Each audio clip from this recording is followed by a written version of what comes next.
seja muito bem-vindo e bem-vinda ao segundo episódio do podcast Histórias, Nossas Histórias.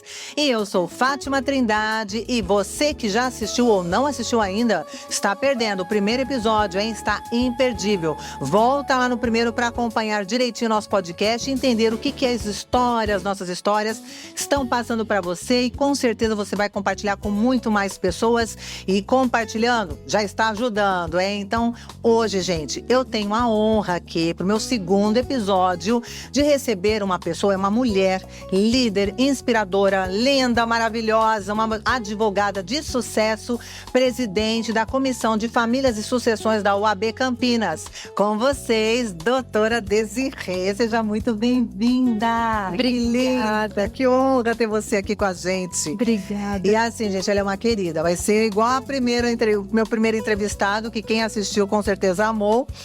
Vai ser a mesma coisa, eu tenho certeza, aquele papo gostoso, porque aqui, gente, esse podcast é para fluir, é uma coisa bem gostosa, bem íntima mesmo. Desirê, vamos lá, começando com você. Eu quero, antes de falar da Desirê, advogada, Desirê, presidente de uma comissão de famílias e sucessões, algo de muito empoderamento.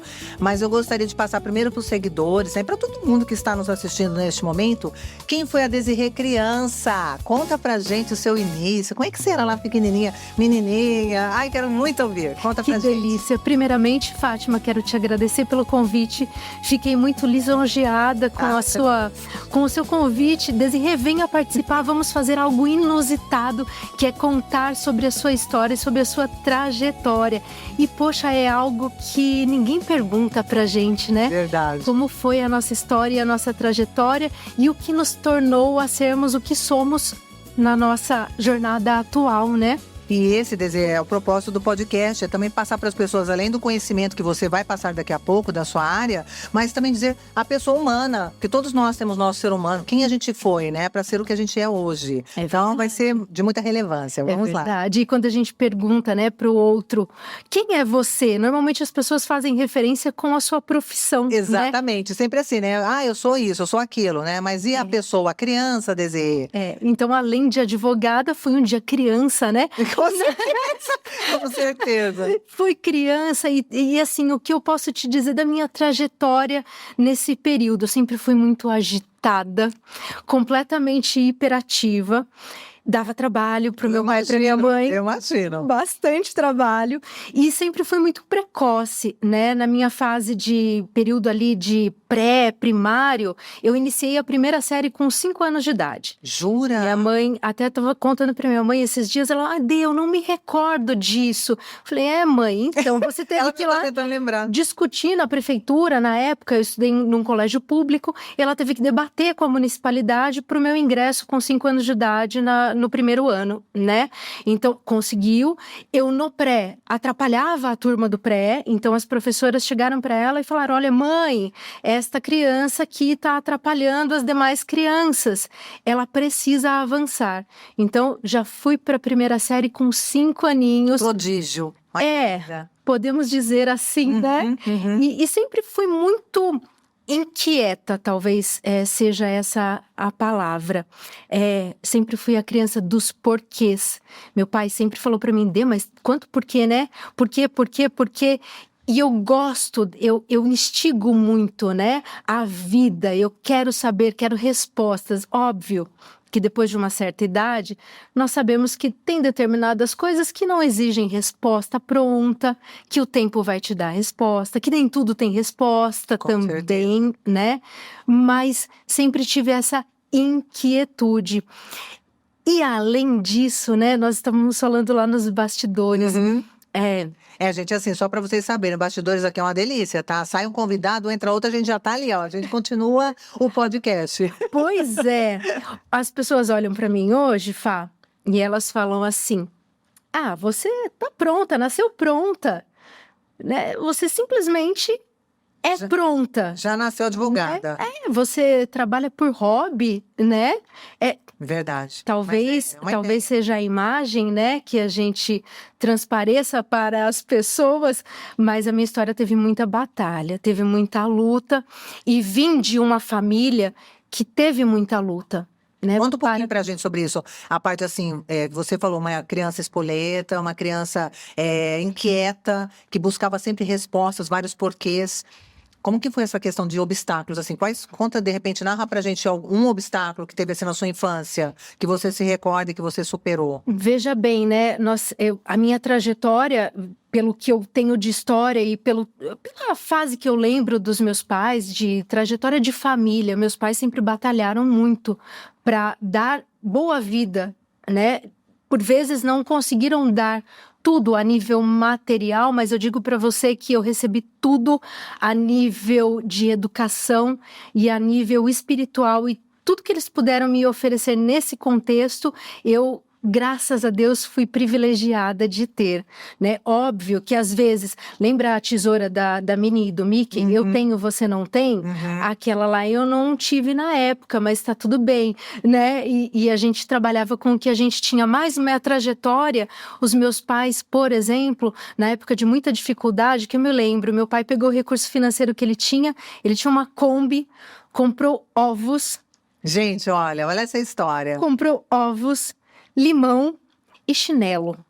E saiu para vender. Só que nessa primeira compra, ele tinha feito uma reserva para comprar o estoque de ovos e poder, né, começar a ter uma determinada lucratividade. Na primeira freada com a Kombi, aquele estoque de ovos quebraram, e, enfim. E olha só que memórias boas. Eu digo que talvez tenha sido os meus momentos mais marcantes de infância, justamente nessas fases que é diferente com o olhar de hoje.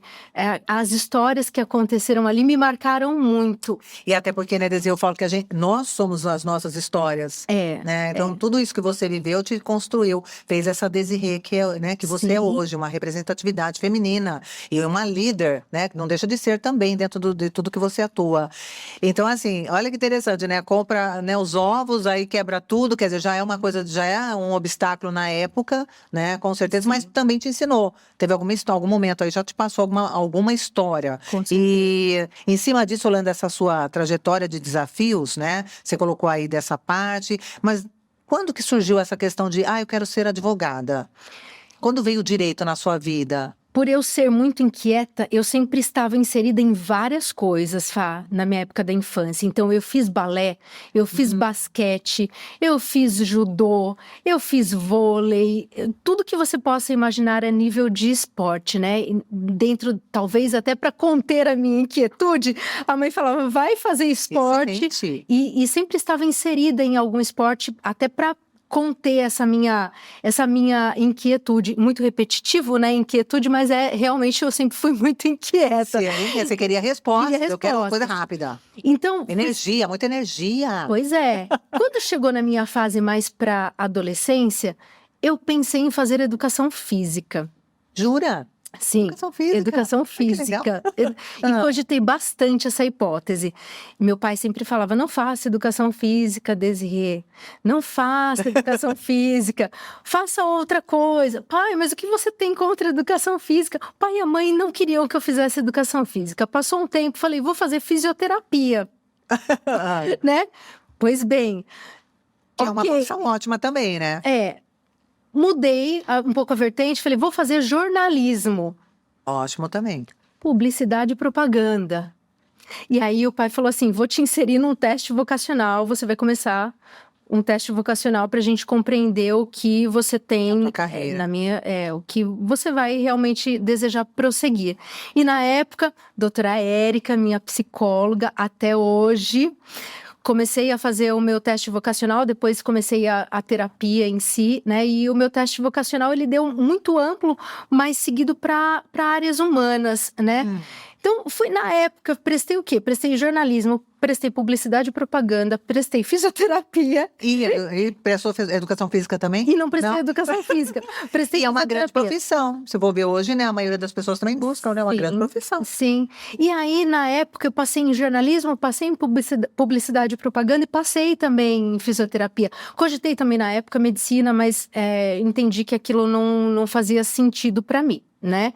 Então, iniciei a minha jornada, falei, bom, vou passar, e aí, agora? O que eu faço? Passei. É isso que eu quero? Pois bem, matrícula. Falei, não vou me matricular em nenhum destes cursos. Não é isso que eu quero. Não é isso que eu quero. E um belo dia, passando na rua com a minha mãe, eu falei, mãe, olha, tem ali um banner com uma propaganda de um vestibular de direito. E minha mãe, nos bastidores, queria que eu fizesse direito. Se fosse advogada, olha que legal. Era o sonho. Pois é, meu pai, eu vejo que ele era mais tendencioso para que eu fizesse medicina. Uhum. E minha mãe, poxa, direito? Então vamos lá, vamos até a universidade para você se matricular e, enfim, fazer vestibular. Era a época que tinha um vestibular muito forte. Questão hoje em dia é diferente de hoje em dia, que você entra numa universidade e você já está dentro, né? Uhum. Fiz vestibular, passei e aí ingressei no direito. Ingressei no direito com 16 anos. Tudo muito jovem. Tudo muito jovem. Então, saí do meu ensino médio já Entrou no direito. direto para o direito. Quando você entrou no direito, você já percebeu que era isso realmente que eu queria? Você já olhou para a carreira e falou, nossa, é direito que eu queria fazer? Ou não? Na hora você ainda falou, eu não sei não, hein, tô fazendo, mas tô quase desistindo, acho que eu vou voltar lá pro outro lá, ou não? Já entrou e já realmente era? Eu sempre me senti muito pertencente à minha área. Mas eu vou te contar uma coisa também. Eu também queria ser cantora. Jura? Nossa, isso eu não sabia, de verdade. Juro. Conta. Queria ser cantora. E uma memória de infância também. Meu avô materno, meu avô Rubens, eu deveria ter uns 8, 9 anos de idade. Não vou me lembrar a minha idade exata. Ele me deu um microfone, né? E ele, olha, eu vou dar esse microfone porque ela vai ser cantora. Olha, eu acho que o microfone está em outra esfera, né? E meu avô era advogado também. Meu avô era advogado. Nossa, você vê como que é importante ouvir as pessoas, né? Quando que eu ia adivinhar que você também queria ser cantora? Nunca? Pois é. Não, isso nunca passou na minha cabeça, assim. Pois Que é. bacana, que interessante. Hoje até canto, né? Em outro espaço. Então, hoje você consegue fazer os dois. Sim. Não é porque você é advogada. Você pode cantar, advogada, Sim. cantora? Qual é o problema? Com certeza. E aí beleza, aí você entrou na faculdade e tal, e aí, como você falou, no início ainda ficou meio assim, mas depois você viu que era a sua carreira. Sim. Era isso que você queria. Sim. E quais foram os desafios para quando a gente entra na área de direito? Até para quem, de repente, está pensando em fazer direito. Quais são os desafios de uma pessoa que queira ingressar nessa carreira? Muito estudo. E muita disponibilidade para o estudo. Na época, Fá, que eu entrei no direito, eu ainda praticava esporte. Então, nessa época, eu era ciclista e triatleta. E o triatlon e o ciclismo exigem muito desempenho de treino. Então, muito tempo, altas horas de treino, chegou uma hora que eu falei, gente, eu vou ter que tomar uma decisão. Ou eu vou viver do esporte, ou eu vou viver da carreira que eu escolhi seguir. E aí eu tomei uma decisão. E aí, a partir de então, eu fazia o meu esporte como hobby. Participava ainda de algumas competições, mas acabei abandonando o esporte como carreira profissional mesmo. Na época, cheguei a competir pela Prefeitura Municipal de Campinas, pela Prefeitura de Americana, também competi pela Unicamp, pela FEF. Não, e é uma dor, né? É uma dor isso, porque Muito. quando você tem um esporte muito vinculado você quer a profissão, você quer o esporte, mas o esporte também exige uma disciplina muito forte. Sim. E aí você fala, como que eu vou conciliar? E você falou, o direito também exige muito estudo, então um ou outro. É tão difícil isso, né? Sim. E aí a gente tem que lidar com o quê também? Com a questão de recursos financeiros, né? A minha família não esbanjava, como eu disse. Meu pai e minha mãe sempre batalharam muito para nos dar um bom ensino, né? E, enfim, na época a faculdade tinha um valor considerável. Então, a partir do momento em que eu me fixei ali na universidade, eu precisava também, por via de consequência, trabalhar. Então, imagina, trabalhar, fazer a faculdade, ter um desempenho de estudo e ainda praticar, né, o meu esporte a nível profissional, já não dava mais. Deixei o esporte, fui me dedicar à minha carreira profissional, aos meus estudos e comecei também a trabalhar na área. Quando eu digo trabalhar, né, na época foi estágio remunerado, e também no paralelo, o que eu comecei a fazer também para levantar um pouco mais de grana, né? Fazer doces e vender na faculdade. Gente, não é fácil a vida. Não né? é. Porque as pessoas, às vezes, é o que eu falo, quem olha por fora, né, fala, nossa, não sabe o tanto que a pessoa lutou para chegar onde ela está. Então, você vê a sua vida, você foi, né, de uma certa forma, teve superações aí, luta, conquista, mas olha o que valeu, olha como valeu cada superação, cada obstáculo que você teve. Sim, e além de tudo, né, para também ter um recurso financeiro, vendia trabalhos de conclusão de curso.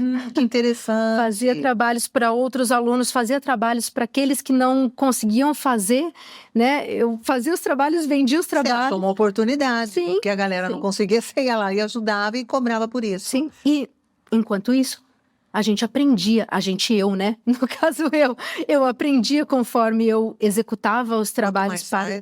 Pois é, vira excelência. Mas é isso aí, é um hábito, né? Quanto mais você vai treinando, vai fazendo, Sim. vai ficando melhor. Sim. Mas Desirê, por exemplo, uma pessoa que está entrando nessa carreira, né? Ou que está com essa dúvida até, sigo direito ou não?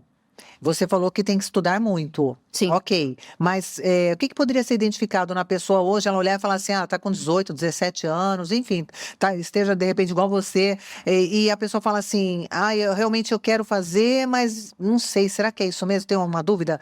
O que seria, assim, uma forma da pessoa identificar se direito é a carreira dela? Fazer estágio. Fazer estágio. Fazer estágio. Verificar a aplicabilidade daquilo que ela está estudando em termos práticos. E o direito, ele é muito amplo, ele tem várias áreas para que aquele estudante possa, no futuro, se fixar, né? Então, ele precisa ter a experiência. Também tem nichos, né? Não quero ser advogado, quero ser um funcionário público, quero trabalhar dentro de empresas. Então, ele tem vários caminhos a percorrer, mas cabe a ele verificar se aquilo na prática vai satisfazer a percepção pessoal dele. Ou não. Ou não. Entendi. E assim, pelo que você falou, é uma área de muita dedicação. Muita. E estudo é constante, né? Porque termina uma lei, começa outra coisa, aí tá entrando uma outra lei, aí você tem que estar olhando, então tem que estar sempre atuando, sempre atuando. Sim. E uma pessoa, por exemplo, que tenha vergonha de falar, que eu dou muita palestra de oratória e já atendi alguns advogados para ajudar também na fala e algumas pessoas, alguns estudantes e muitas dúvidas eles tinham na questão assim, poxa vida, se eu soubesse que eu tinha que falar tanto, ele achava que de repente tem uma visão assim que no direito ele é mais, eu vou redigir, eu vou, né? Sim. Mas eu não quero ficar tanto na atuação. Se a pessoa está entrando em direito hoje com esse mito, isso é mito, é verdade, a pessoa tem que atuar também, ela não vai ter que falar também ou não, ela pode de repente escolher dentro da área de direito, uma parte que ela não tenha que falar tanto, para quem tem muita dificuldade de fala. Sente que tem. Vamos parar para analisar, né? Essa sua pergunta. Quando a gente fala de comunicação, a comunicação, ela tem várias vertentes e várias formas de você se comunicar. Óbvio que a oralidade é uma das nossas formas de comunicação. Isso é muito importante na nossa carreira, na nossa área. Mas a gente também pode pensar que esse advogado, esse estudante que talvez tenha uma dificuldade na fala, talvez ele possa ser um advogado de bastidor. Um advogado de escrita, ele pode ser excelente em redação. Porque, inclusive, isso que eu te perguntei agora é uma pergunta de um seguidor que está fazendo, e aí ele falou, e mandou até um direct para mim falando, né?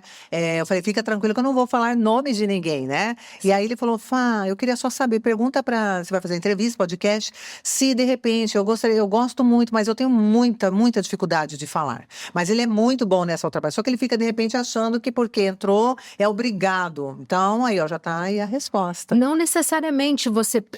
Como eu disse, a comunicação ela é uma verbal, ela é importante. Vamos parar para pensar. Se esse profissional tem uma dificuldade na fala, na oralidade, talvez se ele tiver um escritório, ele atuando como autônomo, talvez ele não tenha tanto desempenho, por exemplo, em fechamento de contrato. Até porque para você está vendendo um serviço para aquele cliente. E sabemos que existe também o processo de convencimento Persuasão. Para o fechamento de um determinado... É negócio, gente. Vamos ser bastante transparentes. Não, e até mudar É um a questão, negócio. e assim, até pensando nisso, né? A questão da pergunta desse meu seguidor em relação à carreira em si, por ter a timidez, né, demais.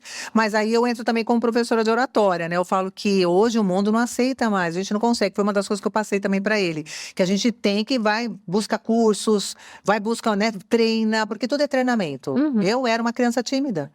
Eu era aquela criança, a melhor aluna da sala, só que eu gostava de ficar bem quietinha.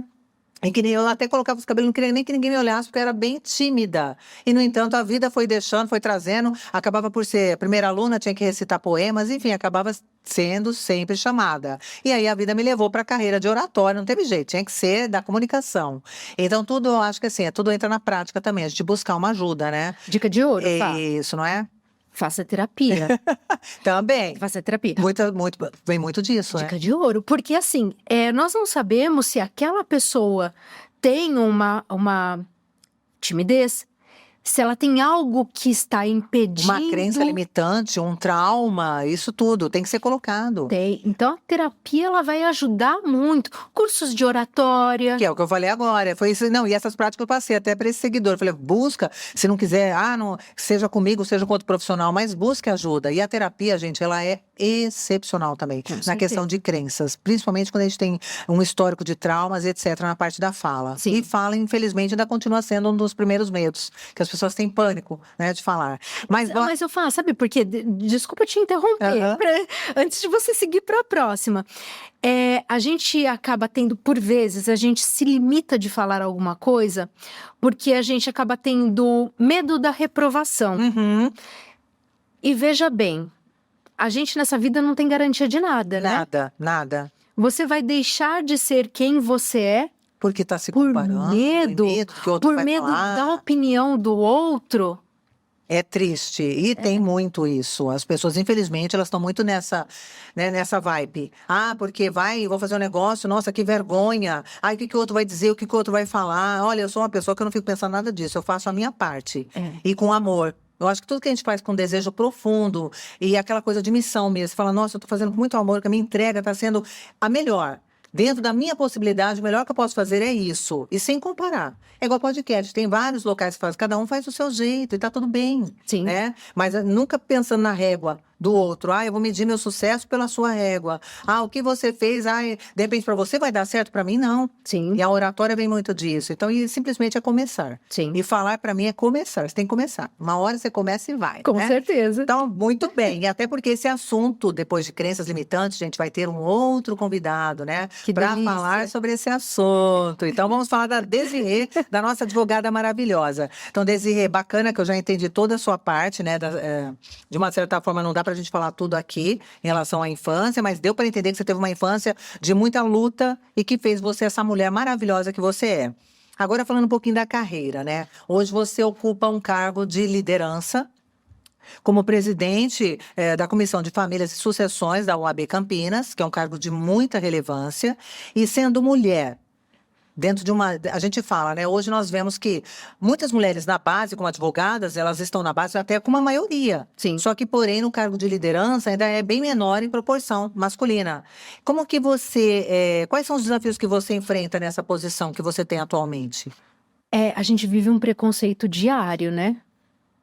Preconceito em relação ao nosso gênero, como se nós fôssemos incapacitadas a ocupar os cargos que nós temos por direito a ocuparmos. A mulher deve ocupar o espaço que ela quiser ocupar. Concordo plenamente. Qualquer um deve ocupar o espaço que quiser ocupar. E veja bem, nós temos competência, nós temos inteligência, nós estamos qualificadas. Por que não ocuparmos os espaços que nos são de direito? Por quê? Não tem nada que nos impeça. O meu gênero feminino é a barreira para que eu ocupe? Então eu digo para as mulheres, ocupem os seus espaços, pertençam aos seus espaços, porque não basta apenas ocupar, nós devemos também pertencer. E quando você fala do pertencimento, por exemplo, foi difícil você chegar nesse cargo, né? A questão até de demonstrar tudo isso. Pô, sou mulher, sou tão competente quanto você, seja um homem, então, tô com outro homem, mas eu também sou competente. Como que você fez para entrar nesse cargo? Como é que você competiu? Como é que foi isso? E- Foi tranquilo? Não é nenhuma questão de competição, né? Eu acho que assim, a partir do momento em que a gente desempenha com excelência o nosso trabalho, nós somos participativos, a energia flui para que aquilo aconteça, né? O que é nosso, ninguém vai retirar. O que é nosso. Simplesmente assim. Então, quando você traça um objetivo, o seu movimento deve ser para que você ocupe aquele objetivo que você quer para sua vida. Mas, por exemplo, quando você foi eleita como presidente desse cargo da Comissão de Famílias e Sucessões, você sentiu assim, igual você falou, tudo bem, era seu, é para ser seu, você tem competência para tudo isso, mas você sentiu de repente, nossa, alguns comentários, sabe aquelas coisas de bastidores? Que a gente fala, nossa, por que não foi fulano? Ou não? Ou, Não. Você sentiu que as mulheres todas, tipo, nossa, te parabenizaram, foi uma coisa unida, assim, bacana? Agora com o movimento mulher. O movimento mulher. O movimento mulher, a gente tem que trazer as mulheres para que elas sejam mais unidas. E eu vou falar para você a nível geral, tá? Não apenas ao espaço a que eu pertenço. Nós temos que trazer, nós temos que doutrinar a união entre as mulheres. Nós temos que educar as mulheres para que nós sejamos unidas. Eu não estou em espaço de disputa com ninguém. Uhum. Hoje eu estou, que lindo, amanhã... É isso que eu queria ouvir. Amanhã talvez não estarei. Uhum. E que outra pessoa, outra mulher ocupe com excelência esse espaço também. Porque na nossa vida tudo é transitório. Tudo é transitório. Eu posso passar numa gestão de um cargo 10 anos, mas talvez eu não permaneça a vida inteira na gestão daquele cargo. E até, de repente, passando, de uma certa forma, o jeito que você atua, sendo inspirador para uma outra, né? Olhar e falar, nossa, olha, ela abriu o caminho pra gente, que bacana. Sim. É uma referência, você sendo uma referência. É um legado, né, Desirê? E nós, como eu disse, nós não devemos competir. Uhum. Uma mulher deve apoiar a outra mulher. Nossa, Fátima, como você está bonita hoje. Muito obrigada, você também. Né? A gente precisa se elogiar. Verdade. Isso é necessário. E eu quero que todas as mulheres tenham força para conquistarem seus objetivos. É tão lindo ouvir isso. E você está abordando uma coisa que realmente é do momento. As mulheres, ao invés de se apoiarem, que deveria ser, esse é o nosso normal. Essa normalidade deveria ser essa, o apoio. Você está aqui, que linda que você está. Então, assim, ter esse apoio, não ter vergonha de elogiar. E a gente percebe que nem sempre é assim. Sim. Né? Às vezes você percebe que onde a mulher deveria ter apoio, ela não tem. De outras mulheres. Ela às vezes tem mais apoio de homens do que outras mulheres. Sim. E aí você fala, nossa, é como se fosse assim, você estar bem ou você estar num cargo, ou você estar em sucesso, é como se fosse um incômodo para aquela que não está. E ao invés dela falar, não, peraí, vamos compartilhar, vamos nos unir, né? Então, essa união, que a gente vê muito isso na parte masculina. Eu vejo que às vezes tem mais união do que a gente. A gente deveria ter muito mais união. Muito. E eu vou te falar uma coisa. Na minha vida, nada é sobre o outro. É tudo sobre você. Sobre a minha pessoa. Exatamente. Eu não preciso tirar ninguém do seu espaço. Eu tenho meu próprio espaço. Eu não preciso... tem um homem naquele espaço, tem que tirar aquele homem. Não, gente. Ele pode ser junto, o seu parceiro ali de trabalho, tá tudo certo. Com certeza. E até porque eu falo que quanto mais a gente tem mais pessoas competentes, até mais do que a gente... Quanto você está ali, né, trazendo essas pessoas próximas, você está evoluindo cada vez mais. Sim. Porque senão a nossa vida fica muito cômoda, né? Aquela zoninha de conforto, tudo, ninguém não tem como crescer mais. Aí, não, aqui tá bom. Não, é bom que venha, né? Alguém até para inspirar a gente a ser alguém melhor. Com certeza. Muito bom isso. Deve. Sempre que a gente tem uma conquista, né, Fá? Deve ter bastidores que falam contra e... Ok, mas nem sempre chegam aos... É igual você acabou de falar, não é sobre você, é sobre o outro. É sobre o outro. Porque é o que eu falo, a pessoa às vezes a crítica, eu falei assim, dependendo, você não tem nem que sabe? Não cuide da pessoa- grama do seu Ai, vizinho. sinceramente, eu não sou muito, eu nem olho. Eu acho que as pessoas nem deveriam olhar isso daí. Porque, primeiro, tem que ver se o outro está construindo alguma coisa. Porque quem que vai criticar alguém que não tá, a pessoa nem está construindo nada? Porque é fácil você sentar e criticar. O difícil é você atuar.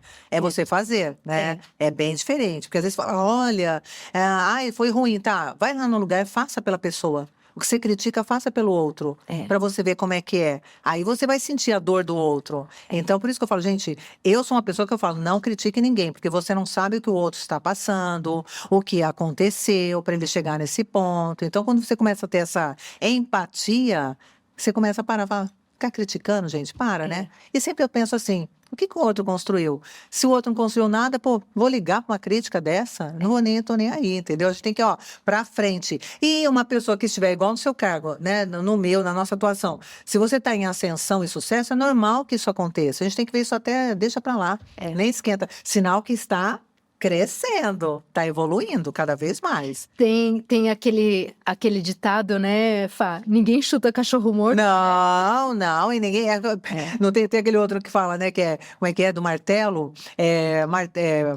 Prego que se destaca, leva martelada, né? Então começou a se destacar, já vem alguém para falar alguma coisa. Sim. Então, assim, usa o estoicismo, fica em silêncio, respira e bola para frente. Você está em sucesso, foca em você. Foca em você, que é o que supera. Com Se a gente certeza. ficar focando no que os outros estão dizendo, você nunca vai ser nada. Presta atenção, nunca vai ser nada. Então a gente tem que focar na gente e crescer. E aí. Sabe, Fá? Pode concluir.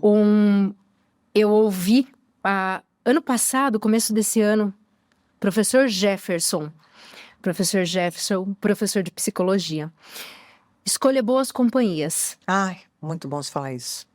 A gente tem que sempre estar rodeado de boas companhias.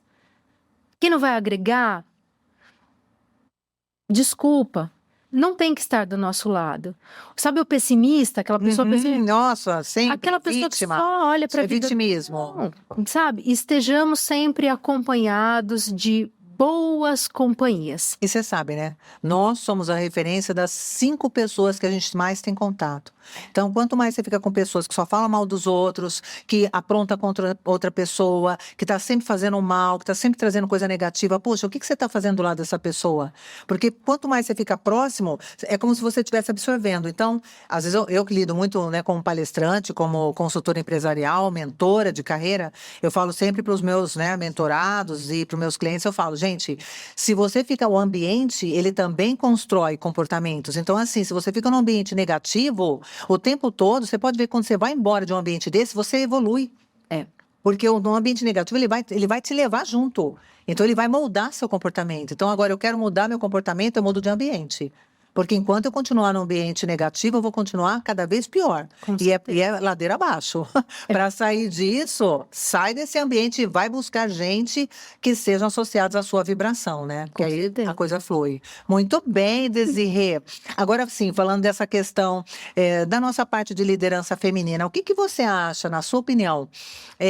Como que as mulheres poderiam atuar mais para essa liderança? Para ser mais essa coisa impactante, mais unida? O que você acha que está faltando? Qual que é a sua dica para a gente melhorar tudo isso, na sua opinião? Fazendo micro, a gente transforma a nível macro. Perfeito. Né?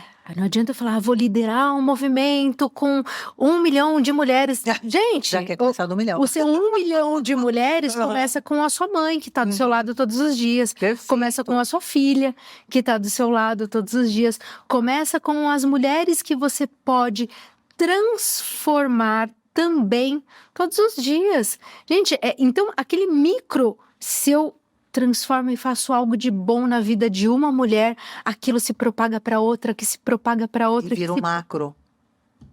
Pois é. Então, nós temos muito a fazer na nossa sociedade. Por vezes a gente idealiza uma magnitude que talvez não seja executável. Então vamos começar do princípio, com o que eu posso fazer, o que está dentro, né, está ao meu redor. Se eu tenho ali a pessoa, uma colaboradora do prédio onde eu tenho o escritório, que ela gosta de uma orquídea, está lá todos os dias me levando para minha sala, no elevador, sendo ascensorista. Se eu posso dar uma orquídea para ela, eu já estou transformando a vida daquela mulher. Poxa, a Desirê se lembrou. ela se lembrou de mim. São os pequenos gestos, nós precisamos ter de volta o nosso senso de humanidade. Eu penso que na nossa era digital, esse senso de humanidade se perdeu. Gente, nós somos seres humanos. É verdade. A gente pode tratar o outro bem, tá bom? Exatamente. É que as pessoas, elas estão muito assim, né? No celular, o tempo todo em alguma atividade. Estou no meu computador, estou no laptop, seja onde for, ela está ali ligada e ela acabou perdendo esse contato. Muito importante que você está colocando, porque as pessoas, elas estão perdendo isso. Sim. E aí esse pequeno, igual você falou, esses pequenos gestos, essas pequenas atitudes estão sumindo, né? Estão evaporando. As pessoas, elas mal cumprimentam, né? Bom dia, boa tarde. Você falou da orquídea, dá uma orquídea para outra pessoa. Sabe o que eu percebo? São conceitos importantes. Às vezes não. Também, novamente, era digital, então todos estão preocupados em falar, e nada de ouvir. Talvez a sua escuta seja a diferença que possa fazer na vida de outra pessoa. E o que você falou agora tem a ver com esse tema aqui, gente. Histórias, nossas histórias. Eu criei o podcast porque é uma coisa que eu tenho paixão, é de ouvir as pessoas. Eu adoro, sabe, intervalos de palestra, em bastidores, ouvir histórias. Às vezes eu estou num salão de cabeleireiro, senta alguém, conta a sua história para mim. Eu adoro. E eu percebo que as pessoas ficam assim, né? Nossa, você quer ouvir a minha história? É porque falta. Falta muito isso. E é o que você falou, se cada um fizer uma parte, parar um pouquinho hoje, puxa vida, será que a pessoa que trabalha do meu lado na empresa não está precisando mais de alguém para ouvi-la, né? Para ouvi-lo, do que alguém para ficar falando o tempo todo? Será que não está faltando isso? E de repente essa doação já é uma forma de manifestação, né? De melhorar um pouco mais o nosso mundo. Está precisando, realmente. Sim. A escuta, né, que muito se fala da escuta ativa, significa dizer que você está ouvindo o outro, está participando daquela escuta sem julgamento e se inserindo naquela história do outro no sentido de perguntar, fazer as perguntas. Poxa, mas você está vivendo isso? O que você pensa disso? Você não está julgando ou querendo transformar aquela história, mas sim ouvindo o que aquela pessoa tem para dizer e participando daquela história. Mas, Desirê, assim, colocando até na sua área mesmo, você não acha também que entra muito assim, as pessoas às vezes elas ouvem, mas elas não entendem. Ou ouvem, porque ouvir é diferente de entender. Eu posso ouvir você agora, mas não entender nada, não pergunto, acho que é óbvio e já vou concluir uma coisa negativa ou positiva, depende da percepção. Mas, de repente, o que a gente percebe muito é que as pessoas, elas escutam com o objetivo de já retrucar. Então, ela já quer falar com a pessoa, entendeu? Antes mesmo da pessoa concluir. E aí você fala, eu já quero responder, a pessoa já fica pensando, então fica num rebate. E acaba não tendo mais nenhum ouvinte. Seria mais ou menos por aí, né? Às vezes eu estou em algum grupo de conversas que fica assim. Eu imagino. Para quem que eu olho? Porque eu olho. Tá todo mundo falando ao mesmo tempo. Se perdeu o respeito mesmo da escuta para com o outro. Todo mundo quer falar. E aí, tá todo mundo se atropelando, gente. Tá todo mundo. E estão falando, na verdade, ninguém tá ouvindo e o povo só tá indo. Tá assim, tá no fluxo. Não, e você percebe que às vezes tem conversas que você tem até que falar para a pessoa, calma, deixa eu terminar de falar, não é? Às vezes você tem que falar. Imagina a sua carreira, que é direto, você está ouvindo ali, de repente o pessoal entra, você fala, calma, eu preciso terminar a minha conclusão, porque você nem concluiu. Acontece muito em vários locais, né? Às vezes a pessoa está falando, o outro já está levantando a mão, calma, eu vou concluir. Entra no que você disse. Fala pra pessoa, respira. Respira, mas oxigena seu cérebro. Mas entra muito, como você falou anteriormente, né? Na questão da gente se autoconhecer. Esse autoconhecimento, ele faz toda a diferença. É o respirar e falar, puxa, agora é meu tempo de ouvir e o tempo do outro falar. E faz diferença, viu? Na vida de todo mundo, ou se faz. Muito bem, Desirê. Agora nós vamos entrar num assunto um pouquinho mais forte. A gente está num assunto mais leve, gostoso, né? Parte da mulher, tal, que é importante porque é o mês da mulher. Nós estamos aqui em março, né? Finalzinho de março.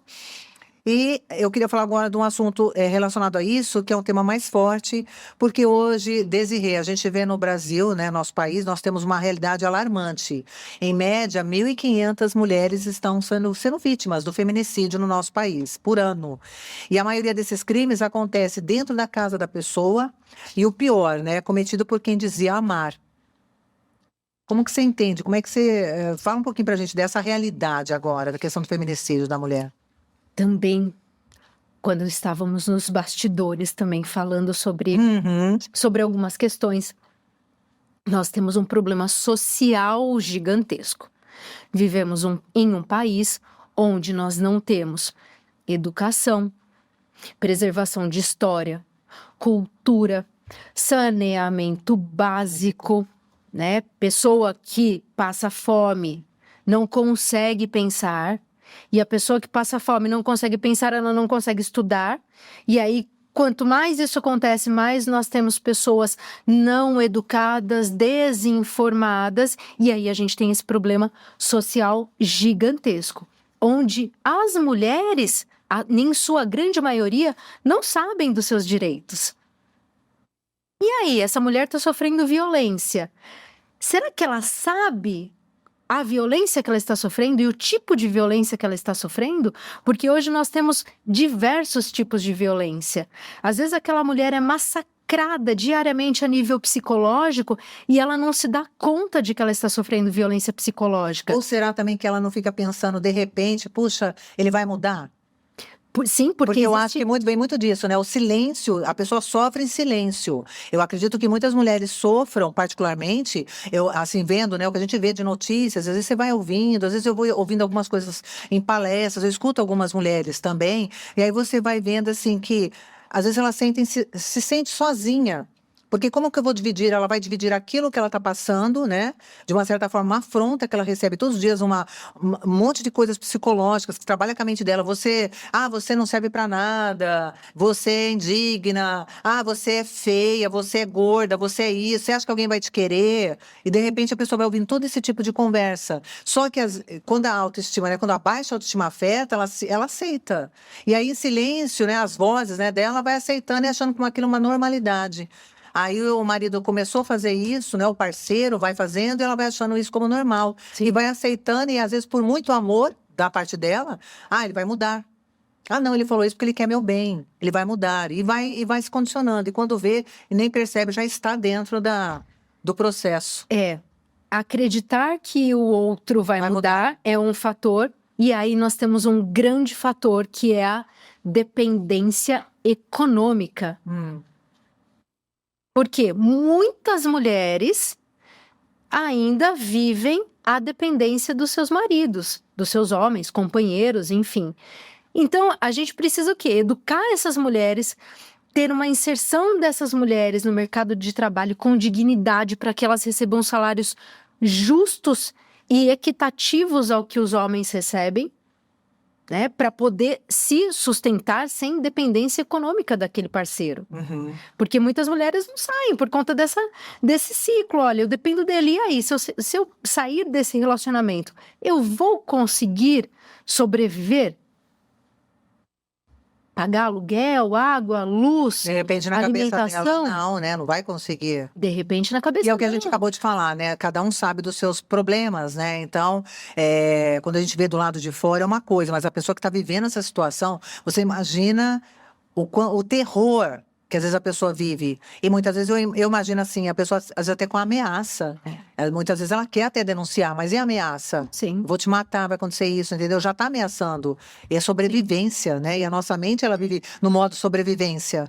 Então ela precisa para sobreviver, o que eu faço? Então ela aceita e vai ficando. Então, mas o que hoje está sendo feito para que isso tudo seja melhorado? Porque a gente vê que tem a Lei Maria da Penha, enfim, tem, né, as sanções que são colocadas. O parceiro não pode chegar próximo da mulher que está sendo afrontado por tantos metros, no entanto, ele acaba encostando e matando. E aí, como é que o direito vê tudo isso? Pois é, tem as punições, né, as sanções legais, mas o que nós estamos falando vai para além, né? Então, quando essa mulher percebe que ela está sendo vítima e que ela corre risco, primeiro ela tem que sair daquele espaço. Veja bem, a gente tem discussão, né? A mulher vai sair ou ela vai simplesmente continuar naquele espaço e pleitear para que o agressor se afaste? Porque, ok? Preste atenção, meninas. As mulheres que estão nos assistindo neste momento, isso aqui é muito importante. Você está correndo risco, é sua vida que está... Gente, é a sua vida. você tem que sair daquilo ali, daquele espaço a qual você entende que naquele local você está correndo risco. Então, aí a gente entra na questão dos sinais. Há sinais Sim, que pode sim, ocorrer, sim, né? Vamos falar sobre isso? sim. Quais seriam os sinais? Então, assim, o primeiro, né, já começa por essa coisa que eu falei agora há pouco, do terrorismo em cima da pessoa dizendo que ela não serve, que ela é ruim, que só ele que vai aceitar ela, o que ela tá achando, né? Dessa coisa, dessa afronta diariamente, uma tortura psicológica, que é feito diariamente, é um sinal. Violência psicológica, Isso. violência moral, Violência moral. a agressão física. Gente, Seja a de qual agressão forma. física, Encostou já é outro sinal. violência patrimonial. Quer dizer, e aí, o que está acontecendo com o patrimônio daquela mulher? Aquela mulher está vulnerável. Então, observou, está correndo risco, procure um advogado, veja os instrumentos que são possíveis para serem manejados. Ok, não é uma situação de emergência envolvendo uma situação de flagrante, por exemplo. Veja um instrumento para manejar, para retirar aquele homem daquele espaço. E aí a pessoa, é igual eu falei agora há pouco, a pessoa fala, tá, mas eu já denunciei, já fiz isso, já fiz aquilo, e continua. E continua as ameaças, e a pessoa dá um jeito de chegar próximo, entendeu? Às vezes não chega no ponto de morte, de matar, mas chega próximo da pessoa, entendeu? Talvez, eu acredito muito que há muita insegurança em virtude de que vai ver, vai matar e vai continuar igual. Daqui a pouco já está saindo e está tudo certo. Por exemplo, nós temos as questões relacionadas à perseguição, né? Que é o stalking. Também tem instrumentos para punir essa perseguição. Então tem que instrumentalizar, tem que se socorrer, procurar um advogado para receber a orientação. Porque, veja bem, no direito, obviamente, que cada caso é um caso. Eu vou instrumentalizar cada caso de uma forma. Obviamente, se você registrar um boletim de ocorrência e pedir uma protetiva, ele ainda corre-se o risco do julgador entender que não é caso de medida protetiva. E aí, você simplesmente disse, olha, eu recebi a intimação de que eu não tive direito à medida protetiva, o que você vai fazer? Você vai instrumentalizar recursos adequados para você obter essa medida protetiva. Tá? Então, obviamente, cada caso é um caso, mas nós temos instrumentos para socorrer as mulheres. Então, certo, a primeira coisa que a pessoa teria que fazer nesse momento que ela identificou os sinais, violência psicológica, violência realmente veio, atacou a pessoa, qualquer ato que manifeste que isso não é amor, não é amor. Deve procurar, então, já um advogado, é a primeira coisa. Amor não agride, né? Com certeza. Quem ama não mata, quem ama não agride, quem ama não faz tortura psicológica e etc, né? Então, viu um sinal desse, não é amor e não vai mudar. Eu acho que já é o caminho. Porque achar que a pessoa vai mudar, não vai mudar. Ela vai continuar, vai piorar. Sim. Então, ficar aceitando, né? O menos. Talvez eu acho que aí entra muito no que a gente falou anteriormente também, na questão do próprio interior, né? A pessoa poder se autoconhecer e se empoderar e dizer, poxa vida, eu mereço muito mais, né? Então, assim, não aceitar menos do que merece. E começar já a socorrer com a área de direito. Vou buscar um advogado, uma advogada, vai à luta, né? Vai atrás, que vale a pena, né, Desirê? Sim, e veja bem, a vida, ela não tem preço. Não. E a vida, ela não se reconstitui. Patrimônio você conquista novamente. Patrimônio é bem material. Exatamente, não é a nossa vida que vale muito mais. Num teto sob a agressão, saia desse teto sob a agressão. Ah, mas eu quero afastar o outro, mas é sua vida que está sendo colocada. Nós não devemos estar em espaços os quais não pertencemos. E os quais não nos pertencem. Se retire. Óbvio, a legislação traz do afastamento do agressor, mas espera aí, você vai esperar a aplicação da legislação para afastar aquele agressor? Você está correndo risco e você vai permanecer naquele local de risco? Então, por isso que a gente tem que buscar sempre ajuda. Quando a gente não sabe como fazer, busque ajuda. Então, busque ajuda. Com certeza. É essencial. E, Desirê, nossa, gente, assim, eu falo, cada convidado que vem aqui dá vontade de chamar já de novo para continuar o papo, né? Mas assim, tem perguntas de seguidores para você. Tá bom. Nós abrimos, né? O meu marketing fez uma caixinha, abriu tal, umas perguntas, e alguns seguidores têm algumas referências aqui legais para você. A primeira pergunta de uma seguidora é: como organizar a herança para evitar conflitos futuros? Já que você lida com essa parte também. Sucessões, né? Família. Não existe herança de pessoa viva, tá? Tá. A pessoa ela quer saber assim, como é que ela já organiza? Ela de repente, como o seguidor fez aquela caixinha, Sim. né? A gente abriu a caixinha. Ele só colocou a pergunta, talvez, né? Pensando, pode ser uma coisa que ele está querendo já prevenir, planejando. Como que ele poderia fazer? Talvez seja a própria pessoa. Sim. Hoje nós temos vários instrumentos que são possíveis para planejamento sucessório. Então, por exemplo, nós temos a questão de confecções de holdings familiares. Olha que legal. Testamento, onde você vai fazer as suas disposições das suas vontades, o que eu quero fazer com aquele patrimônio, para quem eu quero destinar esse patrimônio. Nós temos também a possibilidade, nesse arranjo só da disposição testamentária, nós podemos também fazer parte testamento, parte doação com reserva de usufruto. Olha, eu já quero destinar aquele patrimônio para tal pessoa, vou deixar ali uma cláusula de reserva de usufruto. Então, nós temos esses planejamentos que são possíveis para articular uma organização dessa herança. Perfeito. E aquilo que fala, né? Tudo que é organizado antes não tem problema depois, né? Evitar problemas. E assim, tomar muito cuidado quando a gente fala de planejamento sucessório também, porque a gente tem que sempre pensar à frente, né?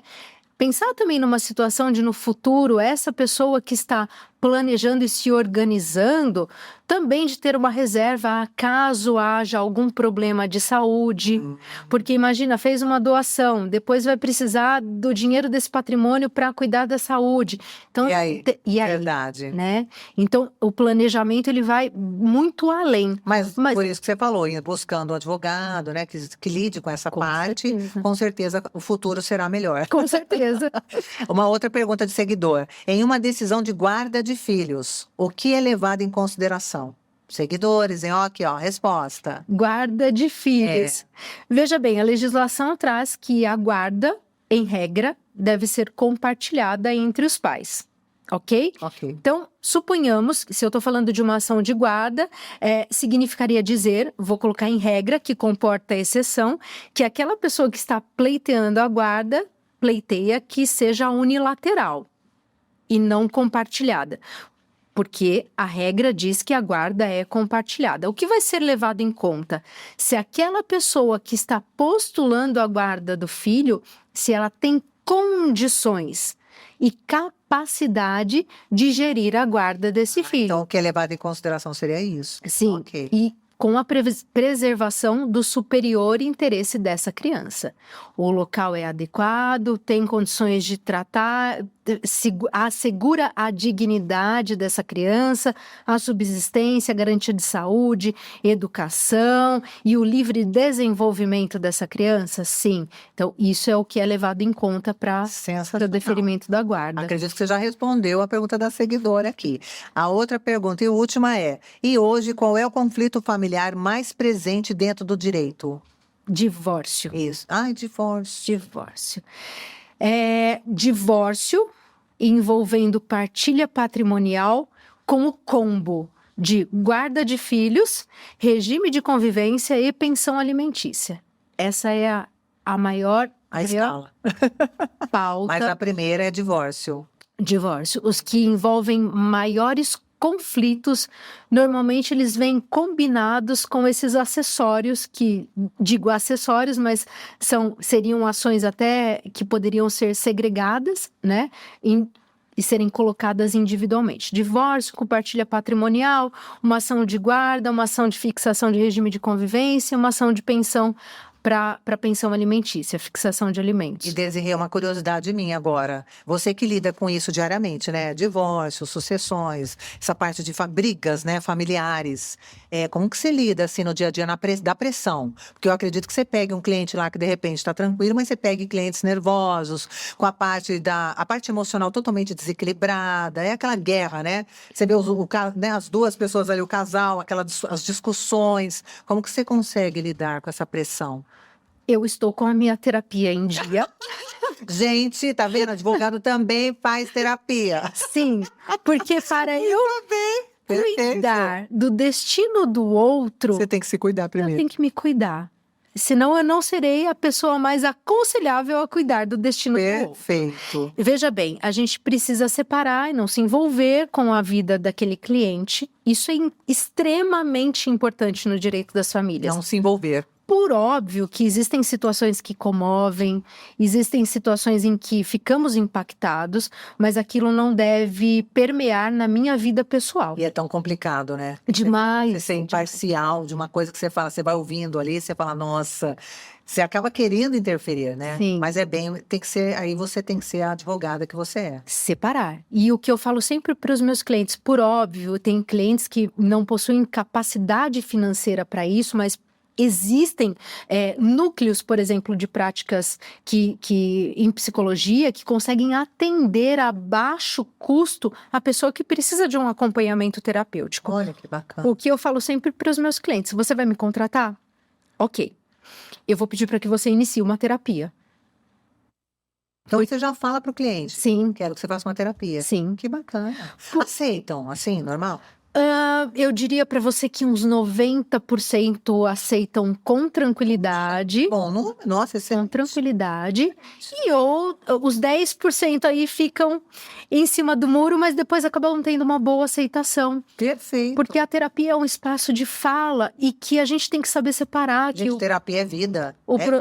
É vida. O processo judicial não vai tratar as suas questões psicológicas. Ele vai resolver uma pauta que resolver também é uma palavra muito pesada, né? Ele vai sentenciar uma pauta que está em discussão.